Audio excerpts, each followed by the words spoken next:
우리가 이제 방금 에스겔서 말씀을 읽었습니다. 에스겔서 40장에서 48장 말씀 우리가 읽었는데, 이제 성경에는 이제 쉬운 말씀도 있고 어려운 말씀이 있습니다.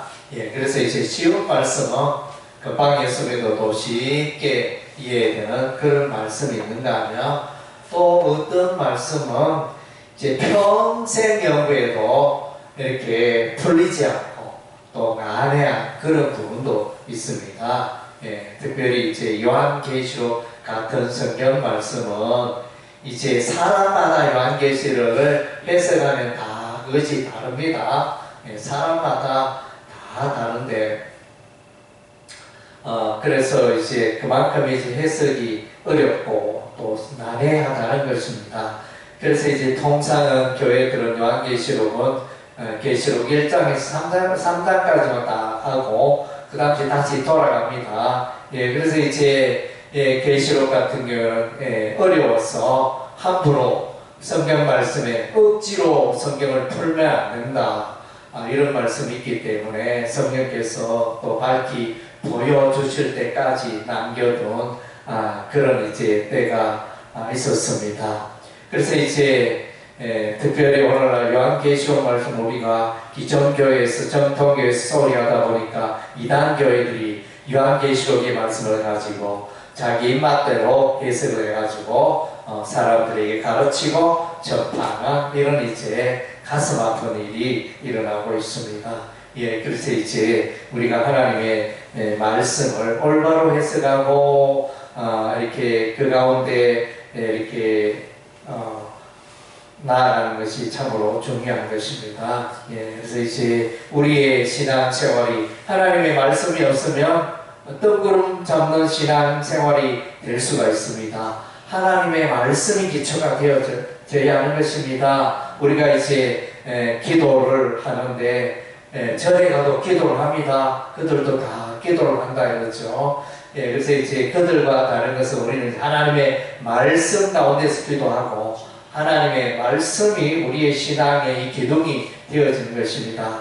그래서 이제 우리 하나님의 말씀을 우리가 늘 듣고 연구하고 주야로 묵상할 필요가 있는 것입니다. 그래서 이제 오늘 이 성경의 어려운 말씀 중에 한 부분이 바로 이제 에스겔서에 우리 방금 오늘 읽은 바 말씀이 이제 해석하기 참 어려운 부분입니다. 그래서 이제 이 부분을 우리가 읽은 바 여호와의 성전, 하나님께서 에스겔 선지자에게 보여준 이 성전이 무엇을 말하는가? 그래서 어떤 사람은 이제 옛날에 솔로몬 성전을 말한다, 이렇게 말하는 사람이 있고, 아니다, 어떤 사람은 이제 바벨론의 포로 생활에서 돌아온 이스라엘 백성들이 이제 여호와의 제2성전 스룹바벨 성전을 건축하는 그 스룹바벨 성전을 가리키고 있다. 그렇게 해석하기도 하고, 또 그보다 더 먼 미래로 해석하기로는 또 세대주의자들은 다시 옛날처럼 다윗의 왕국이 회복되고 이스라엘 땅에 예루살렘 땅에 여호와의 성전이 건축되고 옛날처럼 이제 성전 제사가 회복된다, 이런 식으로 이제 해석하기도 합니다. 그러나 이제 오늘날 이제 주된 개혁주의 성경의 해석은 이제 이것을 신약 교회로 해석합니다. 신약 교회.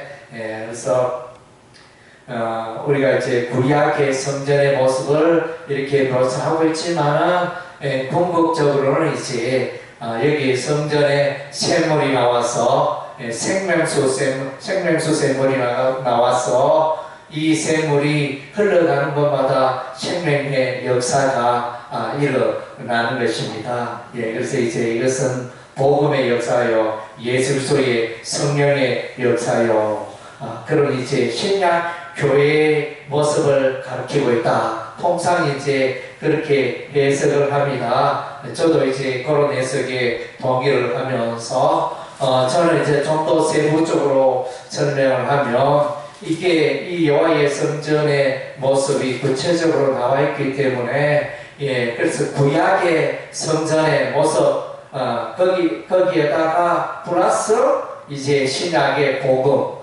이게 그래서 구약에서 신약으로 흘러가는 구약에는 이제 여호와의 성전 건축물이 있는 성전이었다면 신약에는 신약에 들어가서는 예수님이 여호와의 성전이 된다 말씀하셨습니다. 그리고 이제 교회가 여호와의 성전이 되어지고 이렇게 이제 흘러가기 때문에 구약의 성전과 신약의 성전의 그 만남이 이루어지는 그것을 설명하고 있는 부분이 에스겔서에 우리가 읽은 바 성전이다 이렇게 볼 수가 있습니다. 그리고 이제 성전에 특별히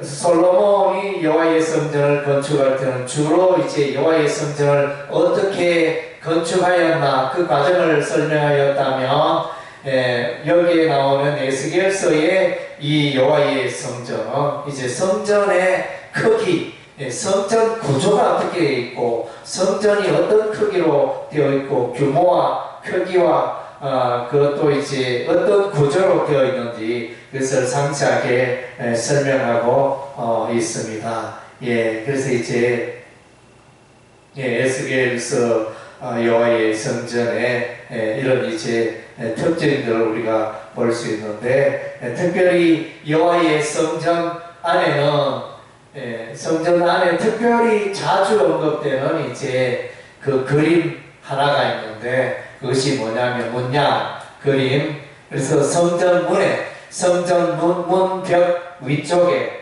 성전문 위쪽 벽에 이제 종려나무가 새겨져 있습니다. 종려나무 이렇게 여기저기 문이 있는 데마다 보니까 종려나무가 있습니다. 그래서 왜 이 종려나무는 무엇을 말하는가 우리가 이제 잘 알기 어렵지만은 그래도 이제 이것을 이제 원어 히브리어 상형 문자적으로 이렇게 해석을 할 수 있는데 원래 이제 이 단어는 종려나무가 티모르라는 이제 히브리어를 쓰고 있습니다. 이것을 상형 문자적 의미로 해석하면 이제 그 타브는 십자가를 의미하고 그 다음 이제 맴은 진리를 의미합니다. 진리를 의미하고 레시는 이제 머리가 되신 예수님. 그래서 이제 양쪽에 그래서 이제 십자가도 예수님을 말하고 레시 그도 이제 예수님을 머리 대신 예수님을 말하고 그 다음 제 가운데는 진리가 거기에 맴이라는 단어인데 진리를 뜻합니다. 그래서 진리가 되신 예수님을 여호와의 성전 곳곳에 이렇게 표시하고 있다는 것입니다. 결국은 이제 이것이 신약 교회로 해석할 수 있는 근거가 되어집니다. 이 여호와의 성전에 다양한 모습 건축 구조가 나타나 있지만 거기에 이제 종려나무 문양이 새겨졌다는 이런 이제 특별한 그 표현이 있는데 이것은 이제 곧 신약교회로 나아간다 이런 의미로 해석할 수 있습니다. 성전은 참으로 거룩한 곳이고 성전 동쪽에서 생명의 물이 흘러나와서 가는 곳마다 생명의 역사가 일어나는 것을 보게 되었습니다. 그래서 이제 예수님의 역사는 신약교회의 역사는 생명의 역사입니다. 예수의 십자가의 복음이 가는 곳마다 십자가의 복음을 믿는 자마다 다 예수 믿고 구원받는 역사가 일어납니다. 특별히 이제 우리가 에스겔서 보면 그 골짜기에 마른 뼈가 살아나는 역사가 있잖아요. 하나님의 말씀을 대언하였더니 그 마른 뼈다귀가 다시 살아난 그 생명의 역사가 기록이 되어 있는데 그래서 오늘 이제 에스겔서 여호와의 성전에도 그 생수가 흘러나와서 가는 곳마다 생명의 역사가 일어난다는 것을 기록하고 있습니다. 그래서 우리는 이제 하나님 앞에 거룩한 삶을 살아야 되겠고, 우리는 이제 예수님 따라 나아가는 우리의 삶이 되어야 되겠고, 십자가의 복음을 전가하여 많은 영혼들, 죽어가는 영혼들을 구원하는 그에게 우리가 서히 받아야 할 줄로 믿습니다. 예수님이 성전이 되시고 우리가 성전이 되니, 그래서 고린도전서 말씀에 너희가 하나님의 성전인 것을 너희가 알지 못하느냐는 말씀이 분명히 있습니다. 예, 예수님께서도 말씀하셨습니다. 이렇게 여호와의 성전을 3일 만에 일으키리라 말씀하시는데, 그것은 이제 몸된 예수 그리스도께서 죽었다가 3일 만에 다시 살아날 것을 이제 예표하는 그런 표현이었다는 것을 우리가 알 수가 있습니다.